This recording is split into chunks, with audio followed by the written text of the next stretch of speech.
என் பெருமையை தானே பேசிக் கொண்டு போன உடனே காலபைரவரிசி சொல்கிறார், என்னிடம் 90 அடி கம்பம் இருக்கிறது. இப்ப இதான் சொல்ல முடியும். இந்த அர்ஜுனனுக்கு எப்படி 90 அடி கம்பம் வந்துச்சு? ஆமா தானே? இந்த கதையெல்லாம் நீங்க கம்முனதா தானே நான் சொல்ல முடியும். அது எப்படி வந்துச்சுன்னு உங்களுக்கு தெரியுமா? அர்ஜுனா போறது தவம் செய்யும் போது எப்படி அவ்வளவு பெரிய கம்பம் அங்க எப்படி வந்துச்சு? அதை நீங்க கரெக்டா நிச்சு கேட்டாதான் சொல்ல முடியும். அப்படி காலபைரவரசியாகப்பட்டவர் பார்க்கிறார், தவம் செய்யும் மகிமையும் தெரியாது, உனக்கு குருநாதர் இருக்கிறாரா? அப்படி கேட்ட உடனே எனக்கு குருநாதர் யாரும் கிடையாது, எனக்கு சொல்லிக் கொடுக்கறதுக்கு யாரும் இல்ல, தவத்திற்கு நானா போறேன் கோபம் வந்து. அப்படி இருந்தாலும் நான் உனக்கு ஒரு குருநாதராக பாதிக்கிறேன். என்னிடம் 90 அடி கம்பம் இருக்கிறது. இந்த 90 அடி கம்பத்தை கொண்டு வந்து ஒரு திருநூறு பைக்குள் அடக்கம் செய்து தருகிறேன். அந்த திருநூறு பைக்குள் ஒரு எலுமிச்சங்கனி தாளாங்கனியாக அடக்கம் செய்து தருகிறேன். அது வெள்ளிங்கிரியில் சென்று மரத்தை ஊனியதை உண்டானா 90 அடி கம்பமாக வளரும். அதை எடுத்து சென்று 90 அடி கம்பத்தின் மீது நின்று தவம் செய்ததை உண்டானால் தவம் கெட்டும். அப்படி சொன்ன உடனே அதை விபூதி பையிலுக்குள் வைத்துக் கொண்டு நான் என்ன செய்தேன், கோவக்குறியோடு போகும்போது, அர்ஜுனா கோவத்தோடு போகிறாயே, என்ன காரணம்? பெரியவங்க மனசு நோகடிக்க கூடாது. எப்படியுமே ஒருத்தர் மூஞ்சிய பார்த்தா கோவமா இருக்கிறதா இல்ல சிரிப்பா இருக்கதா இல்ல சந்தோஷமா இருக்குதா மூஞ்சிய பார்த்தாவே தெரியும். அகத்தின் அழகு முகத்தில் தெரியும். அர்ஜுனா கோபக்குறியோடு போகிறாய், ஏன் போகிறாய், எதற்கு போகிறாய்? அப்படி கேட்ட உடனே எங்கள் அண்ணன் மீது கோபம் கொண்டு போகிறேன் சாமி. எங்கள் அண்ணன் என்னை போல் இதை போல் இகழ்ச்சியாக பேசிவிட்டார்.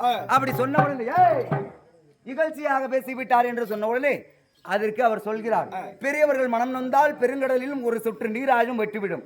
பெரியவர்கள் மனசை ஒரு நாளும் நோக்கடிக்க கூடாது. போ, மறுபடியும் அண்ணங்கிட்ட போ, அண்ணங்கிட்ட போய் ஆசீர்வாதத்தை பெற்று செல், நல்லதே நடக்கும் அப்படின்னு சொல்லிட்டாரு. சொன்ன உடனே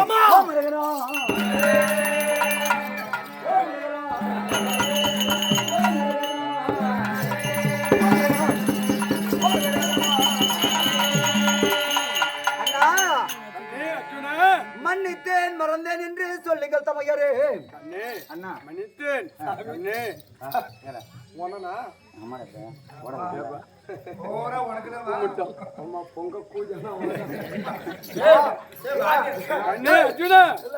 எப்ப உள்ள வியாசாரி போனா அப்போ வந்து சாவரம் உள்ள வாஜிட்டு காலையில காசு கீசி வாங்க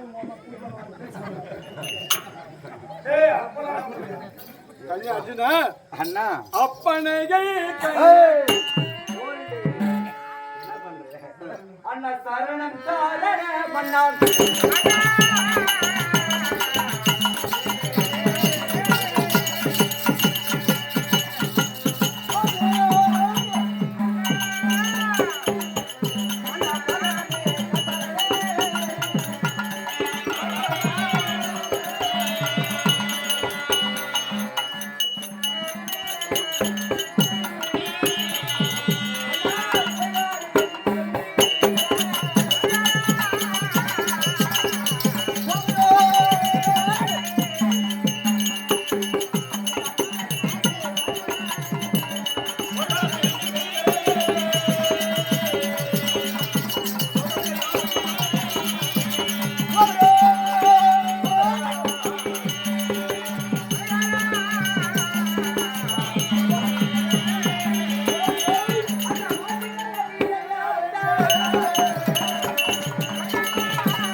அப்பனைகள் கண்ணன்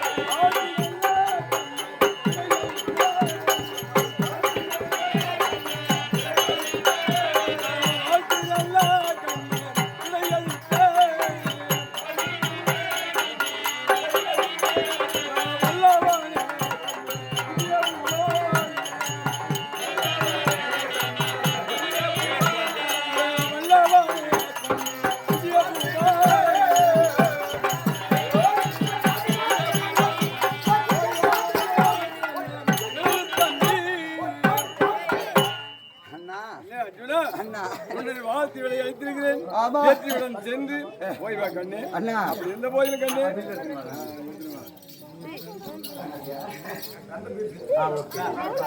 அர்ஜுனா, அண்ணா இப்பொழுது எங்கே செல்கிறாய்?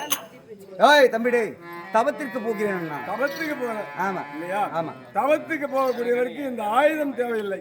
ஆ. இந்த ஆயுதம் எதற்கு? அண்ணா நான் போகக்கூடிய வழியாகப்பட்டது ஆராயணமான கானகம். ஆமா. எத்தனையோ நகர் வழியாக செல்வேன். எத்தனையோ நகர் வழியாக செல்வேன். ஆமா.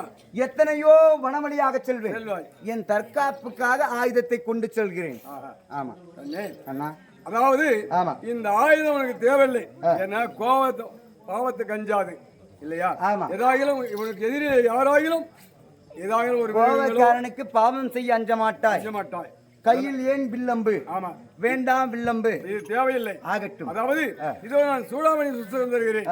இதை வாசித்த பாவனையாக கீழ் பாவனையாக பார்த்து செல்ல வேண்டும். ஆகட்டும் அண்ணா. இந்த சூடாமணி புத்தகத்தை வாசித்துக் கொண்டு கீழ் பாவனையாக பார்த்து செல்ல வேண்டும். ஆகட்டும். அப்படி செல்கிற போது உன் எதிரிலே யாராகிலும் ஒரு அரக்கராக இருந்தாலும் சரி, பெண்களாக இருந்தாலும் சரி இல்லையா? ஆமா. பெண்களாக இருந்தால் தாயே என்றும் தங்கையே என்றும் அவள் நயமாக வார்த்தையாட வேண்டும். ஆமாண்ணா. ஆண்களாக இருந்தால் அவளுடைய நயமாக வார்த்தையாட வேண்டும். நீ சொல்வதை பார்த்தால் சாம பேத தான தண்டம் என்று சொல்லக்கூடிய நீக்கி இந்த நாளையும் கடைபிடித்து செல்ல வேண்டும். ஆமா. உண்மைதான் அண்ணா. ஆமா. ஆமாண்ணா. அப்படி செல்லுகிற போது அதையும் மீறி உன்னை கொல்ல வரும் காராம்பசுவர் இருந்தாலும் ஆமா. ஒரு முறை 2 முறை 3 முறை நீதியான வார்த்தை சொல்லிப்பார். ஆமா.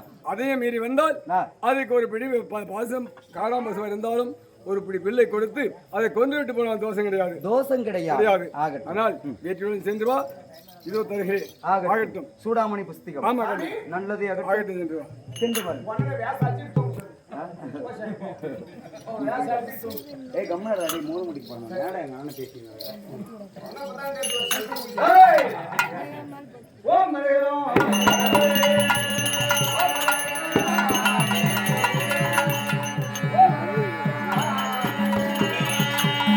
இவ்விதமாகதானே ஐயனாகிய அர்ஜுன மகாராஜே அண்ணனிடமிருந்தே விடை பெற்றுக் கொண்டு யார் சொல்லிய வர்ணப்படி அதை எப்படி செல்கிறேன்? ஓம் மரகரா ஒன்றே வியாசர் உரைத்த மந்திரம் உரைத்துக் கொண்டேன்.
நான் நலமுடன் வளமே ஏதே